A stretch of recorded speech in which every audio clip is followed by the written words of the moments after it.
soy Antonio Sala. En este vídeo vamos a abordar el problema de identificar y controlar con feedback y feedforward modelos de primer orden más retardo que incluyan modelar la respuesta ante perturbaciones. En este vídeo en concreto abordaremos la parte 1 de generar datos e identificar. Vamos a generar los datos de identificación simulando un modelo de Simulink cuyas ecuaciones en detalle supondremos desconocidas. Entonces, si abro el fichero modelo SLFF, pues aquí tenemos el modelo que emula lo que sería un experimento de verdad sobre una planta. Lo que yo puedo dar a mi planta es una variable manipulada. Tengo unos límites de saturación, tengo un punto de funcionamiento de 14,5 unidades de la entrada de variable manipulada, porque en ese punto se consiguen, ahora veremos, unas salidas razonables, y para identificar yo le puedo meter un escalón que me dé pues ese incremento de control sobre el punto de funcionamiento, y ese escalón hemos decidido hacerlo en el instante 40 y de un valor de 15 unidades. Aquí dentro ocurren cosas desconocidas. Nuestro objetivo es basar el diseño en la identificación experimental y por tanto esto realmente sería conectar el proceso con una entrada de 14,5, dejarle que llegue al punto de funcionamiento, al punto de equilibrio y entonces incrementar el valor de la entrada.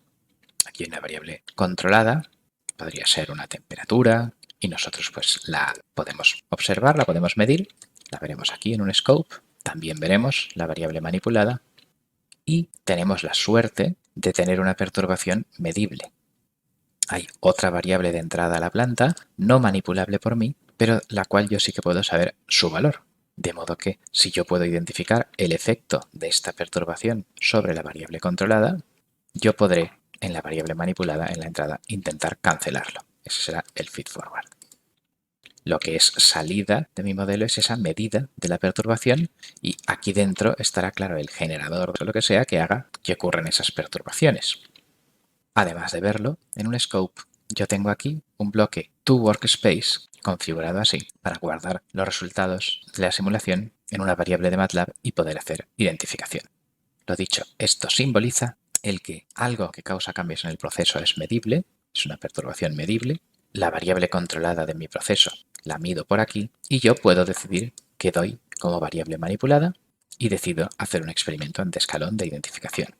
Con lo cual ahora yo ya puedo correr la simulación y observamos el resultado. En la gráfica superior es la salida que yo quiero controlar y en la parte inferior tengo la entrada de la variable manipulada en amarillo, que yo la dejo en su punto de funcionamiento en una fase inicial hasta que la planta llega a su equilibrio, unos 55 grados o algo así de salida. Una vez pasada esa fase de inicialización, hago aquí el ensayo de respuesta ante escalón de mi variable manipulada en amarillo, observo esta respuesta, de claro, pues veo que hay mucho ruido, mala suerte, y en la parte final tengo la suerte, o a lo mejor experimentalmente, claro, si la perturbación viene porque conecto y desconecto algún tipo de máquina o bomba o calefactor o algo, bueno, pues el resultado es que en esta tercera región del experimento veo el efecto ante un escalón en la perturbación sobre la variable controlada. La raya azul es la medida de esa perturbación que tiene también algo de ruido, todos los sensores tienen ruido y a lo mejor tiene algo de dinámica.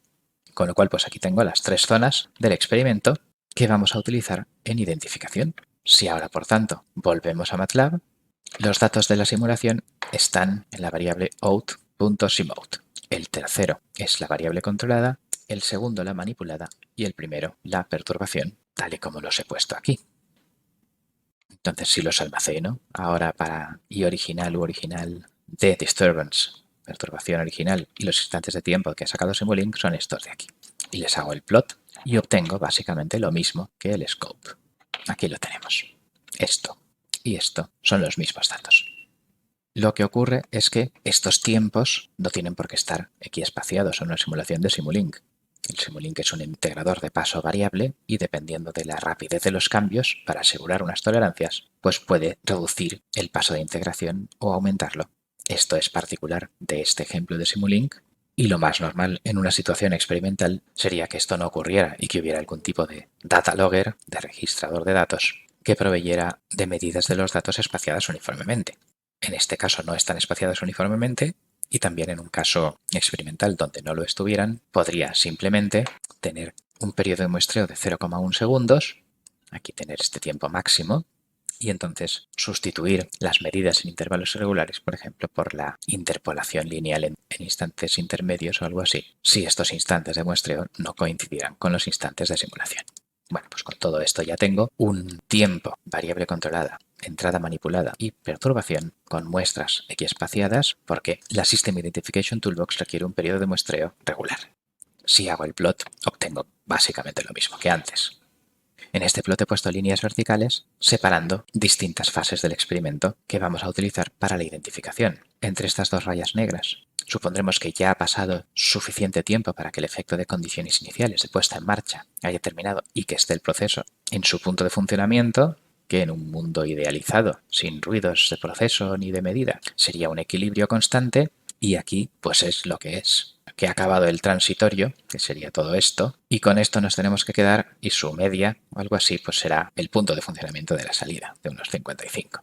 Entre las dos rayas azules, este segmento de aquí es el que voy a utilizar para la identificación de la respuesta entre salida y variable manipulada, la función de transferencia de i igual g por u, siendo u la entrada que yo puedo manipular. Y el trozo entre las líneas rojas va a ser el que yo voy a utilizar para identificar la respuesta ante estos cambios en perturbación sobre los cuales yo en teoría no tengo control, pero en fin, me he esperado el suficientemente rato hasta que ¡pam!, he visto un cambio lo suficientemente intenso para tener una buena relación señal-ruido y poder identificar algo. Bien, pues utilizaremos procest con MATLAB. Y lo que ocurre es que, claro, para que el escalón esté entre 0 y el valor del escalón, pues claro, hay que restar el valor inicial del escalón, ese punto de funcionamiento de la entrada de 14,5 o el punto de funcionamiento de la perturbación que parece que normalmente vale 20 y algo ha ocurrido que él ha subido a 35. Entonces hay que restar los puntos de funcionamiento y también en la salida, para que empiece por 0, hay que restar esta media y hay que restar esta media en cada uno de los ensayos. Entonces, para el ensayo de respuesta ante variable manipulada, busco este intervalo de tiempo y calculo la media de ese trozo de las señales, da 56,6 y también, pues bueno, la U pues valía el punto de funcionamiento, pero en fin, pues también calculo esa media para comprobarlo, aunque teóricamente esto sí que lo sabría porque lo he decidido yo, es mi variable manipulada. Entonces ahora busco el primer elemento de la lista de tiempos mayor de 25 y el último es 99,5, son las dos rayas azules de aquí, y con esos datos, entre esos dos instantes de tiempo, le resto el punto de funcionamiento de la salida, el resto del punto de funcionamiento de la entrada y pongo un poco el reloj a cero, también restándole el valor del cronómetro en ese instante inicial, y ahora pues tengo unos datos en incrementos y un reloj que empieza en 0, y estos datos son los que utilizaré para la identificación de la respuesta. En azul está la entrada, escalón manipulada que yo le he dado, y en rojo está la salida del sistema. Aquí lo que veo es mucha perturbación, hay muchas subidas y bajadas debidas a ruido de proceso seguramente. El tema es que, bueno, pues que podemos ajustar una respuesta de primer orden más retardo a mano o en una línea de MATLAB, si hay suerte, también lo hará. Llamo a la System Identification Toolbox, encapsulando I y U en un objeto de tipo IDData y diciendo que con esos datos del experimento de identificación me identifique un proceso continuo con un polo más retardo. Entonces el código P1D es el de primer orden más retardo. Aquí tenemos el proceso identificado. Pues 1 entre 1 más 4,9s y un retardo de 4,25. Y con el comando compare, pues superpone la simulación del modelo con los datos experimentales. Si es posible, este ajuste debería hacerlo en un segundo experimento, en otro instante o con otra amplitud para comprobar que el proceso es lo suficientemente lineal y lo suficientemente invariante en el tiempo y que esta identificación no ha sido corrompida por ruido. Aquí, como no hay un experimento de validación, pues nos vamos a quedar con esto de aquí. Si en vez de un polo le pido 2, por ejemplo, el ajuste sigue siendo de un 84,4 dice ahí, aunque bueno, luego aquí dice un 85, pero en fin, apenas sube, con lo cual no parece que merezca la pena identificar dos polos y retardo.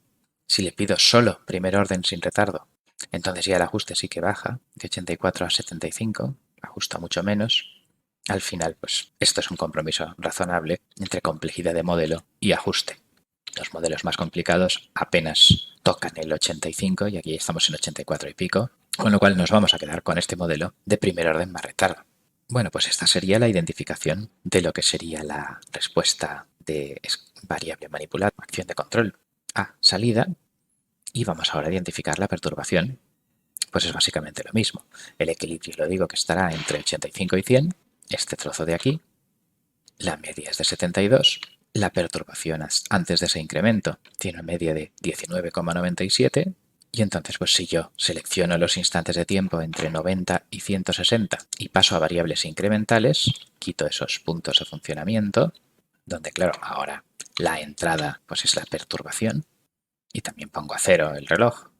Pues aquí tengo en azul la variable de entrada, que en este caso, claro, ya no es manipulado por mí, es que he tenido suerte, que con paciencia he observado ¡pam!, un cambio gordo y brusco de esa perturbación que se supone que otros han originado, y yo he observado el transitorio rojo, y ahora vamos a identificar, vamos a crear el ID Data, se lo voy a meter a la System Identification Toolbox diciendo un primer orden con retardo y me da pues 0,94 entre 1 más 3,6s y un retardo de 0,52 y comparando la simulación del modelo con los datos experimentales hace esto de aquí y bueno, pues lo damos también por bueno porque si yo pido por ejemplo algo más complicado, pues aquí me dice un 81% de Fit to Estimation Data y con dos polos, pues fíjate, sale un 43%, se ha liado muchísimo.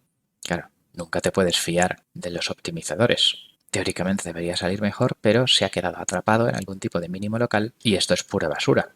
Si le pido un primer orden sin retardo, entonces el fit también es de 80,6%. Entonces esto me diría que posiblemente este modelo de primer orden sin retardo fuera suficiente. De 80,6 a 81, pues básicamente no se debería poner el retardo. Lo que ocurre es que yo lo voy a conservar porque el objetivo de este material va a ser utilizar estos modelos para hacer feed-forward, control por prealimentación, y entonces, pues, describir qué ocurre cuando en las fórmulas hay retardo va a ser uno de los objetivos, ¿vale? Por tanto, aunque en un caso práctico, si esto realmente fueran datos experimentales en una planta, yo seguramente no pusiera un modelo con retardo en la perturbación, pues aquí lo voy a dejar con un pequeño retardo para poder después analizar qué acciones tomar para cancelar este efecto, dado que la entrada, la perturbación es medible. Con esto vamos a concluir. En este vídeo hemos visto el significado experimental de que yo hago un incremento sobre un punto de equilibrio, sobre un proceso desconocido, yo mido salidas y con paciencia yo puedo encontrar momentos donde haya cambios gordos en una perturbación medible que me puedan servir para identificar también la relación entre esta variable y esta, suponiendo que esto es una entrada al proceso que tiene algún efecto sobre ella.